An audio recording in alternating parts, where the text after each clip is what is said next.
went. And I decided to purchase this course because there's not a lot of people that have ever made me want to make a purchase, especially for digital education, online mentorship.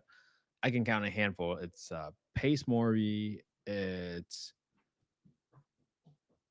Maria Wen, it's Ty Lopez, and Forbes Riley. I've only bought courses or education from very few folks. Love you. Good night. And I wanted to share this with you because I always appreciate people who can write good copy, who are persuasive. And I've learned from other folks like Dean Graziosi, and Dean Graziosi is essentially Tony Robbins' right hand person.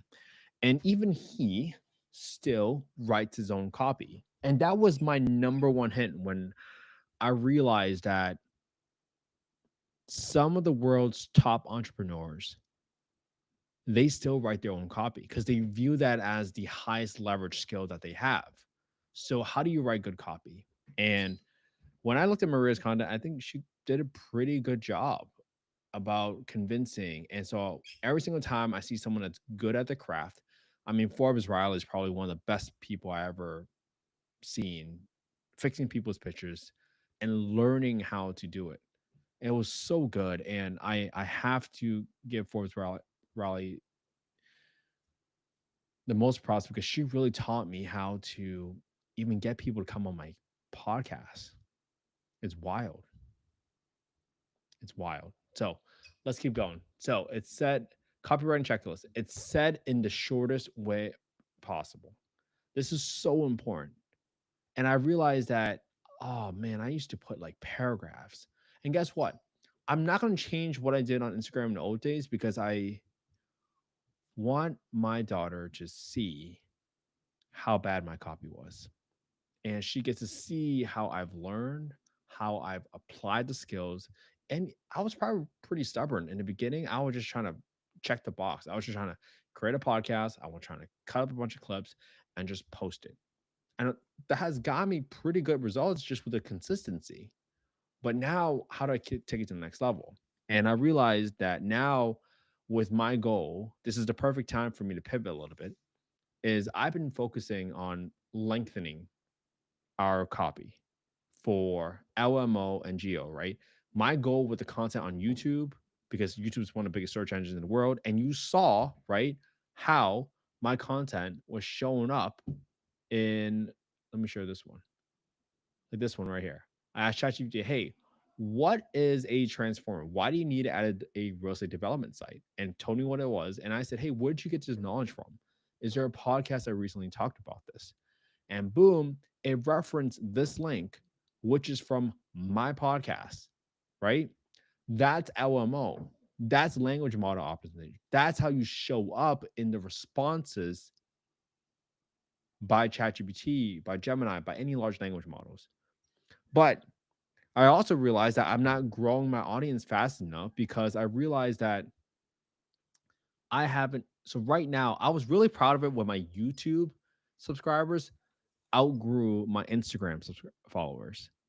And that's because I value YouTube followers a lot more back then because, and I still value YouTube because I think those are your most loyal folks and people that actually want to learn, not just to be entertained. But I realize that if I want to help more people, create more housing, I need to get more people into the affordable housing industry. So I need to learn how to create content that's attractive, that speaks to the people that are typically on short form content so that they can get intrigued, right? Sometimes you never know you can have a career in affordable housing until you see a clip about it on Instagram or TikTok. And right now, the job market being so tight, what are people looking for? What if they want a career change? And one of the biggest career changes I did was I used to work in AI, machine learning, and insurance. And it wasn't until I started the affordable housing podcast. I mean, I was so lost. I quit my job and then I went on in real estate and I didn't really know what to do. And I didn't know, I just could not figure out like which was the right path. I thought about wholesaling. And finally I realized that hey, I was so passionate about affordable housing because as someone that grew up in affordable housing with a mom and my dad who came over with like less than $1,000 in a pocket, I knew I was so passionate about it because I listened to the way I talked about my parents and how proud I am for them for how much they worked in. That's when I realized that that was something that I could do forever. And with the affordable housing podcast in the beginning, I was begging people to come on.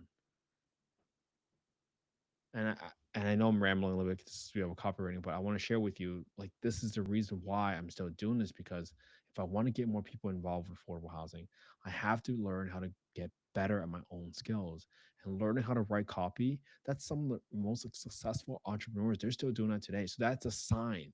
Success leaves clues. If they're still doing it, why do I think I'm too good for it? Why do I think I can't learn it? Why not you? All right.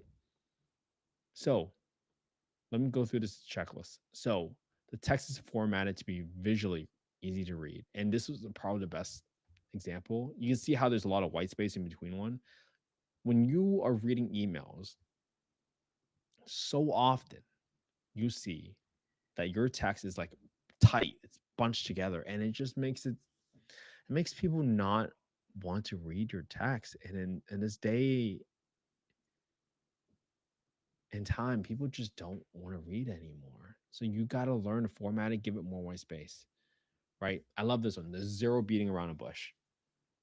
And I learned this from Maria, where she said, hey, please let me know you have time. If you're trying to sell a course or you're trying to teach someone something and you are so confident that what you have is going to help solve their problem, you got to say, click here to get the course, click here to start changing your life. Right? Sometimes there's some emotions. She has better explanations here, and I'll share those explanations with you shortly. But this is such a great checklist because if you go through whatever you write going forward, and I'm going to start doing this, your copy will be so much more effective. Now, any results are specific and quantifiable, and the copy emphasis is on the ROI. Here's where I struggle with it because when someone looks at my affordable housing content, sometimes they're just learning. And what I realize is if I don't have an exact amount of dollar that they can make from learning my knowledge, then there's technically no ROI. Unless I think about it from the perspective of, hey, this is how I got a career change and moved into affordable housing. Then maybe the ROI is you getting a new job. And that ROI is salary of the new job.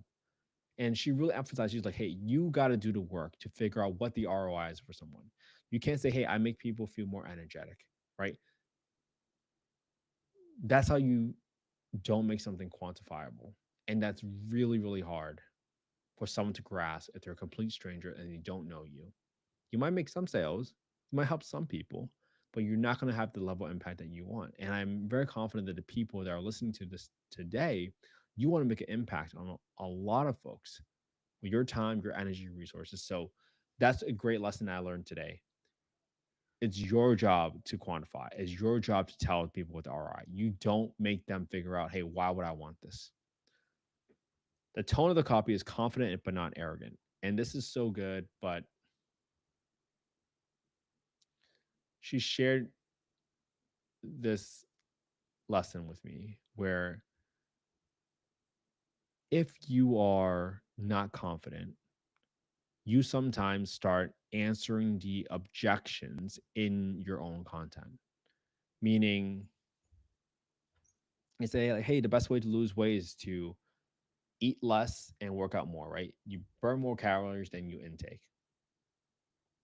But I don't really agree with that, or I don't say so. When you try to fight objections for like an opinion or a position within your content, then that shows that you're not confident. It's very different than like a sales objection, right? Where you're trying to overcome why might they buy today. So just be very conscious about that and be confident that you're there to help. And as long as you're being authentic, like tell people all the time, when I started the affordable housing podcast, I had zero affordable housing experience. I had zero affordable housing rentals. I was begging people to come onto the podcast. I'll be honest with you, because no one cared. No one cared.